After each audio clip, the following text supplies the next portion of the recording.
In the heart of the forest, where the trees whispered ancient secrets and the shadows danced with malevolent intent, there stood a mansion, shrouded in darkness. Its walls were blackened with age, its windows boarded up as if you could see out the light of day. The air around it was heavy with the stench of decay, and a sense of foreboding hung over the place like a shroud.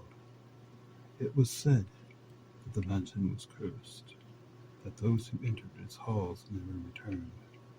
The locals whispered as a malevolent spirit that dwelled within its walls, a MOROI, a gypsy woman from the past who had the power to tell the fortunes of those who dared to seek her out.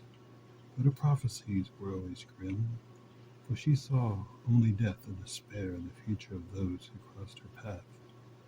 I had always heard the stories of the curse, but of course I was young and foolish, and I did not believe in such things. So when I stumbled upon the mansion one moonlight night, curiosity got the better of me, and I decided to explore its haunted halls. As I stepped through the creaking door, a chill ran down my spine. The air inside was thick and dust and the smell of decay. The only sound was the echoing of my own footsteps on the cold stone floor. I felt as if 1,000 eyes were watching me, unseen, malevolent. I wandered through the darkened corridors, my heart pounding in my chest, and then, in a room at the end of the long hallway, I saw her, the MOROI, a spectral figure bathed in the eerie blue light. Her eyes were dark and piercing, and they seemed to see right through me. "You seek your fortune, do you not?" she whispered, her voice like the rustling of dead leaves. "I can tell. You of the darkness that lies ahead, of the evil that dwells within this mansion. But aware, for once you enter, you may never leave."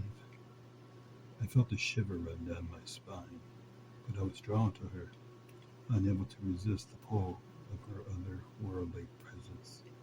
And so I listened as she spoke of death and despair, of a future filled with darkness and dread. But as she finished her prophecy, a sense of unease washed over me. I knew then that I had made a grave mistake in coming here, that I had unleashed forces beyond my control.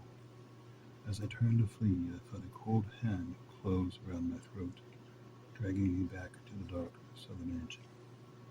And there, in the cursed place, I remain to this day, trapped in a nightmare of bone-chilling doom, haunted by the spirit of the MOROI and the evil that dwells within those walls. And I know that I will never escape, that I am doomed to wander those halls for all eternity, a prisoner of my own foolish and the darkness that lurks within.